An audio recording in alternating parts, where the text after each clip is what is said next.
What is going on, everyone? My name is Andy. Welcome back to another FPL video. In this one, it's the Game Week 21 transfer tips, and we're going to jump straight into it by talking about Solly March, who's been transferred in by nearly 200,000 FPL managers already this week. And Brighton players in general are very popular right now for a few reasons. One, they're just playing extremely well under De Zerbi and scoring plenty of goals. Two, the prices are really good. So you've got Evan Ferguson starting quite regularly at the moment, who's listed as a 4.5 million forward. You've got Solly March, of course, at 5.1, and then there's Mitoma, who's also a midfielder at 5 million. And then three, the fixtures are just pretty good as well over the next 4 game weeks. So you've got Leicester away, Bournemouth at home, Palace away, and Fulham at home. And those fixtures, I would say, you could see Brighton scoring in every single one. And given that they've just put 3 past Liverpool with relative ease, there's no reason they couldn't do that to some of those teams as well. I have to say, and I know you're probably getting bored of me saying it at this point, there is a chance that in Game Week 25, Brighton might not have a fixture. It's not guaranteed, but it's just worth kind of keep it in mind, okay? It's not to say you can't buy Brighton players, and some of you might just want to bring them in because they're cheap, they've got good fixtures, and you either just take the risk that they play in 25 or you deal with it later. Whichever way you want to do it is fine. I just want to make sure you're kind of aware, right? So the fixtures look good. The question is Solly March the best midfielder to bring in for Brighton? Because right now, Trossard looks absolutely done. I wouldn't be surprised if he gets transferred out in the January transfer window, and if he doesn't get transferred out, I don't see him playing anytime soon. But you've also got Mitoma over on the left side. So Solly March and Mitoma are kind of playing in the same position, just on opposite sides. So De Zerbi's playing at least over the last few fixtures that I've checked, a 4-2-3-1. And so the 3 behind the striker, which has been Ferguson a lot recently. You've got Solly March on the right and Mitoma on the left. Now, the one thing I like about Mitoma versus March as someone that looks at the stats is his underlying numbers, expected goals and expected assists are better. Now, some people might say that under De Zerbi, Solly March is playing in a slightly different position, and it looks to be true, right? I think earlier on in the season, they were playing with wing-backs quite a lot, so Solly March would have been one of those wing-backs, and right now he's playing as one of the 3 behind the forwards. But what I would say is, in those wing-back systems, the wing-backs on the left and right did get quite far forward anyway. So my initial kind of instinct is to go towards Mitoma because the numbers look better. And to be honest, if you've watched him play, he just looks great as well. But you can't not take note of what Solly March has done recently, right? So if we come over to the FPL screen, he scored a lot recently. So since Game Week 17, he got 1 goal, 1 assist against Southampton. Nothing against Arsenal, but fair enough. Arsenal are an extremely good team this season. Very hard to score goals against, even though they did score twice. 1 goal against Everton, then 2 goals, 1 assist against Liverpool. Liverpool were awful in that game. Obviously, full credit to Brighton, but they were really bad. So you can't really knock him. If you want to go for Solly March, then you definitely can.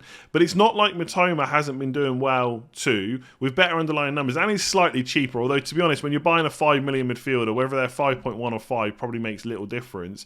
But he's also playing very regularly. Got 1 assist against Liverpool. Probably a little bit unfortunate not to come away with more, given how well he played in that game. I've just realised you can't see the Liverpool game there, but trust me, he did. And then 1 goal against Everton, 1 goal against Arsenal. Also got a goal against Wolves as well. Didn't play against Villa, but ultimately he seems to be fairly nailed in that side. So I don't think you can really go wrong. And ultimately, if you want to buy March or you want to buy Mitoma, I do think they're good picks right now. I think, as always, I think the right term is opportunity cost. I'm not that smart, so I could be wrong. And obviously, if you pick a Brighton player, it means you're taking up a midfield slot that could be used elsewhere. And again, if I just come back to my team for a second, a lot of people are looking to double up on Arsenal. Odegaard could be one of those 2 players. Most people aren't getting rid of Rashford, and most people don't have Fernandes. They have like an Andreas Pereira. But honestly, if you're not someone that's tempted by keeping Cancelo or going for Trent Alexander-Arnold, and given that or you're not on 3 premium attackers and you're not looking to get Nunez back anytime soon, there is money spare for most teams, unless you've got really bad team value. Like, I've got 0.7 in the bank, and I've got Bruno Fernandes, who long term I just do not need. So at some point, I could even do something like this, where I get... right now, I'd probably go for Mitoma for what it's worth. I'm sure people are going to be wondering which 2 to go for. I would probably go for Mitoma, but like I said, there's not too much in it. But ultimately, you could have someone like Mitoma, and I could also have Nunez anyway, who's also gone down in price today. He went down to 8.8, I think. So let's say I want to go for him. And I've still got 0.9 million in the bank, but I've got a pretty decent bench that if I want to use Mitoma, I can. If not, I can just play 3-4-3 and play Haaland, Darwin, Mitrovic. This could, Darwin could be Toney or whoever it is, and I've still got those other 4 midfielders. Again, Salah could be De Bruyne or whatever it is. So I think they don't even necessarily need to take up one of your regular spots if you're on a 3-4-3. You could even get one of them in instead of Andreas Pereira. The only thing I would say about that is Andreas Pereira will definitely play in 25, and you might need him off the bench. So I think right now, the way Brighton are playing, I know some people are going to say it in the comments, you could have Mitoma or March instead of Salah, and you probably wouldn't be left that far behind. That's absolutely fair enough. But it just depends on, if you're on a 3-4-3, where does he fit in? I think it's almost as the 5th midfielder that you call upon when needed. But in summary, great options. May blank in 25. Fixtures are really good. March or Mitoma, it doesn't really matter. I personally think Mitoma is the better option. There's probably not a lot in it. Let me know below what you think. So let's talk about Ivan Toney next, who's been super consistent this season at 6.4 points per match. And as someone that does look at things like expected goals, expected assists, it is cool to see that his goal threat has gone up even more than it was last season. And one thing to probably mention, when I do put numbers like, 0.43 expected goals per 90 in these videos, that is without penalties. So in terms of new information about Toney, we don't really have too much about him as a player. He's nailed on, his minutes are good. And unlike other players whose names I won't mention, he does have penalties, but he's also good at them as well. So you do expect him to score them way more often than he misses, right? So all those things are good. I guess the key question for people looking to bring him in is what's going to happen with these charges that have been brought against him.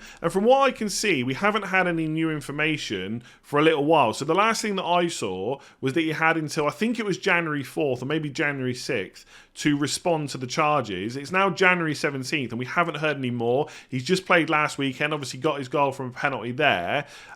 So I guess the only thing I can say, because I can't tell you if anything's going to happen, is factor that in when you're thinking about making this transfer.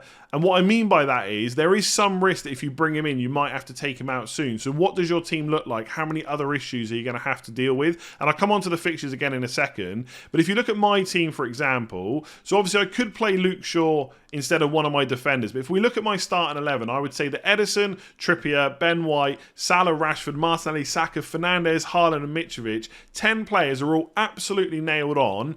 And unless they get injured, they're going to start every single game. The only one that's a possible issue for me is Ake. I've also got Greenwood on the bench who doesn't get many minutes and Patterson's that's injured. Then you've got to factor in transfers that you might want to make. So I'm okay with Fernandes while he's got double game weeks, but his money or his price is not worth it when he doesn't. So that might be a player I've got to transfer out. There is also a chance, as I've mentioned a lot of times, that Newcastle and Man United in particular might miss out in game week 25. So I've got 4 players from that I might have to deal with some of them. So do I also want Toney for kind of what I would say are probably 2 really good fixtures, and then three fixtures that are a bit tougher, who I also might then have to transfer out? Possibly not. I think those that got on last week are probably loving life because they've already got a goal from a good fixture. They got 2 more good fixtures, and people like me are kind of hesitating a little bit about whether or not we want to bring him in. And to be honest, I think last week in some ways he almost became the default pick because Kane was way more expensive and also on a yellow card, possible suspension, which didn't happen, but that's not the information we had before the game week started. Obviously, Martial had a double, but he was a doubt, so that was an issue for some people. And Darwin Núñez was injured as well, so there wasn't too many other forward options to consider. But this week, you've possibly got him for Leeds, Southampton, then who knows what might happen, right, in terms of the charges. And also, Arsenal away is a really tough fixture, one of the hardest in the league right now. Palace at home probably a little bit better. Man United away also tough, but not as tough as Arsenal. So it doesn't look quite as good as those that maybe got him last week. So I don't want to put people off, because for all those reasons I've already mentioned about his nailed-onness, penalties, his underlying numbers, he's a great pick when he's available. But I think when you make the transfer, you've just got to put some element of risk behind it that you're going to have to use another transfer pretty soon to get rid of him. Again, it comes back to a similar-ish situation to Solly March or Mitoma, etc., that you could just bring them in and take the risk that they do play in 25. You could just bring Toney in and just take the risk that he continues playing. Just note that there is a chance. But yeah, ultimately, don't really have a bad thing to say about him. If he's fit and available, he's a really good option and super consistent. And to be honest, someone that you could probably just carry through those Arsenal Man United games because you know he's going to get decent minutes in both.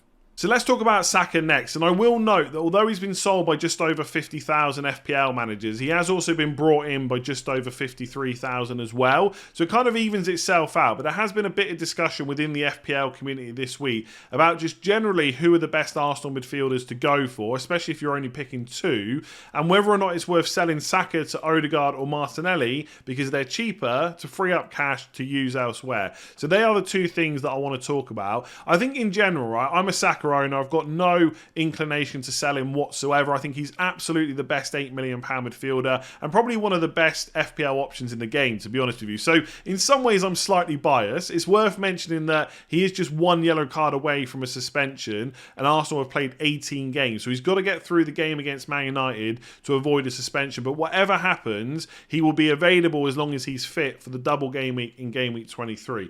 Let's talk about Odegaard and Martinelli as well. So if we look at the total points, Odegaard is on 112, Saka is on 100, and Martinelli is on 100 as well. Now, a lot of people will just say because of that, he's not worth the money, but those points have already been gained. We can't get them now. We're only trying to predict what might happen in the future. Now, if we look at underlying numbers alone, so expected goals and expected assists combined, and obviously you want to be more weighted towards goals and assists if you can, Saka is better than Martinelli, and I would say faces less competition for his place. I don't think, and I want to just really make this clear as a Martinelli owner as well, I don't think Martinelli is going to be benched anytime soon, but I think he's more likely to be subbed off earlier than Saka is. Arsenal fans, let me know if you think that's wrong. So minutes-wise, Saka is a little bit better. His underlying numbers are better, and he's also on penalties as well, and that is a key thing for me. Now, penalties are not predictable. And I think so far this season, Salah's had 0, Saka's had 1, Kane's had 3, and I think Toney's had 4.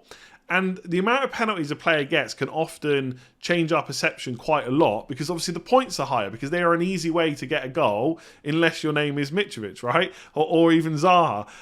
So although Saka's only had 1 so far, if he suddenly gets 3 or 4 in the second half of the season, then he suddenly looks like a better option than he is. So when you combine minutes, and only slightly with minutes, to be honest, I wouldn't factor it in massively, underlying numbers and penalties, I think he's just a better option than Martinelli and worth spending the extra money on. He's only 1.3 million more. Now, that might let you do something exciting, and your team might be different to mine, but I come back to it again that I could sell Fernandes all the way down to Mitoma or March, or I could get in, I don't know, someone around 6 or 7 million, maybe 8 million, whoever it is, and I've got nearly 2 million to go and spend elsewhere, and I don't really feel like I'm missing out on any other players.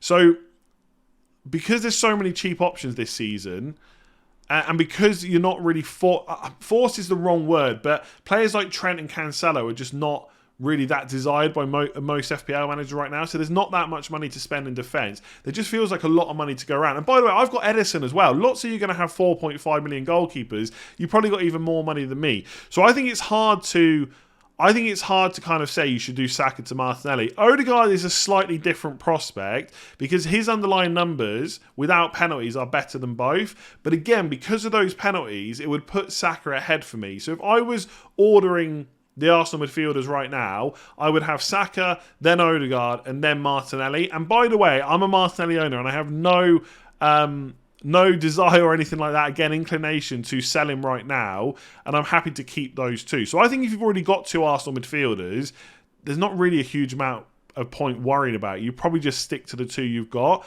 But if I was picking again, I probably would go Saka and Odegaard just because of the level that Odegaard has performed at this season. But if you've got Saka, I find it really hard to believe he's the number 1 priority for people. If he gets suspended for Everton away because he gets a yellow against Man United, fair enough. We can have another conversation. Maybe it'd be worth selling him to someone else and then just hoping that Martinelli and Odegaard continue to match him or even outperform him. But I think if you were picking a brand new wildcard side today, then I think Saka should be in it. I think he is still the best option, despite the fact that Odegaard's got more points. Right, that happens all the time. Like, as much as I'm gonna get Salah into this conversation again. Almiron's got more points than Salah, but you can't tell me that if you were picking right now and it was a straight up choice between the two, the money didn't really matter too much because you've got the rest of the team you like, you wouldn't just go for Almiron because he's got more points, right? You would weigh up that Salah's minutes are better, goal threat's better, penalties are better, etc. And although Liverpool are rubbish right now, you would probably expect them to turn that around. Like, I guess what I would say is you don't expect Almiron to get better, but you probably do expect Salah to get better. And I think when you factor in penalties, I think there's every chance that for the second half of the season, Saka would win out. So, yeah, like I say, if you've got Martinelli and Odegaard, I don't think you need to panic about getting Saka. But if you've got him, I just don't really see why you'd sell him. I just don't believe that most people are that desperate for the money. Dear Mitrovic, this is a plea from me to you. Could you please stop missing penalties? Or at least if you score them, make sure you don't hit the ball twice before it hits the back of the net. Because this is extremely frustrating from an FPL point of view. And to those of you that own him, I get it, it's frustrating. And if you think about it, it's actually been kind of funny since the World Cup. So in game week 17, a lot of people didn't get him because he was an injury doubt, right? We didn't know if he was going to play. He goes and gets 15 points. Next game, game week 18, gets a penalty, misses, 0 points. Game week 19, double game week. Okay, let's hope he doesn't get the yellow card and plays against Chelsea. He's on a 9-pointer. He gets a yellow card. He misses the Chelsea game, finishes on 5 points. And then game week 20, he gets another penalty, which he does score, but he hits the ball twice. It's another 0-pointer. So 2 of the last 3 game weeks, when a lot of us have owned him, he's had 0 points. So that is frustrating. I get why over 100,000 FPL managers have sold him, but I don't think there's any need to do that right now unless you're desperate for Ivan Toney, because outside of that, unless you are sitting with loads of money in the bank to go to someone like Kane, or whether you're desperate to get Nunez back and you're willing to take a risk that he may or may not play depending on what Klopp says, I don't really see what other forwards people are going for right now. Like if we come over to the FPL page, you've got Haaland. Okay, everyone owns him. You got Harry Kane, I've just said, if you've got the money, fair enough. And Ivan Toney, we've already just spoken about. Outside of that, it gets pretty tricky. Like Che Adams, for example, Southampton, playing pretty regularly, scored in game week 16, got 2 assists in the last game week, 1 against Fulham. He's okay, but I mean, he's nothing to get excited about. Callum Wilson's not a bad option. Mbomo, not going to be on penalties, obviously, because Toney's back. There's not a huge amount of options, right? Is the point I'm trying to make. And even someone like Martial, if you don't own him already, the lure of that double game week has gone. And I know I'm more down on him than other kind of content creators, right? People think he's really good value, which he is if he plays. But I just can't. I don't have any confidence that he's going to continue staying fit. And although I don't think that Weghorst is going to become first choice anytime soon, I do think that any point where Martial is even a slight doubt, or there's even a slight chance they can make things worse, they will just play Weghorst instead. So I don't even see him as a great option. If Man United get a double in 22 and he proves his fitness this week and maybe in 21 you could look to get him, but I still don't see any reason. And you could say maybe I'm slightly biased as an owner, but I'm also looking at my team looking at Mitrovic thinking I just don't need to sell him. And when you look at the fixtures, on paper, Spurs at home, Chelsea away is not great. But Spurs haven't been defending that well this season, and I just feel like Fulham can cause any team problems, especially at home. So I'm not massively worried about that. I think going away to Chelsea is more difficult, but after that you've then got Forest, Brighton, Wolves, Brentford. And I wouldn't say they're all easy fixtures or anything like that, but Mitrovic will get his chances. And again, you look at the top forwards so far, despite missing penalties for fun, Mitrovic is still the 4th highest scorer for forwards on 81 points. And his points per match are 5.1. And his underlying numbers without penalties are really good. And I don't know. I'm finding it difficult to find a reason to sell him unless, like I said, you really want to go for Ivan Toney. There could be a point where people maybe switch to 3-5-2. They go for someone like Evan Ferguson, Gnonto maybe at Leeds and take the risk that they will continue to get minutes and then use that money in midfield or defence. But again, I just don't know if there's a need to do that right now. So, yeah, I understand why people are selling him, but I do think it could be a little bit of a mistake. I don't think the fixtures are as bad as they look on paper. I mean, you could look at it and say in the next 4, you've got Spurs, Chelsea, Brighton away, and then Brighton away at the end. That isn't great.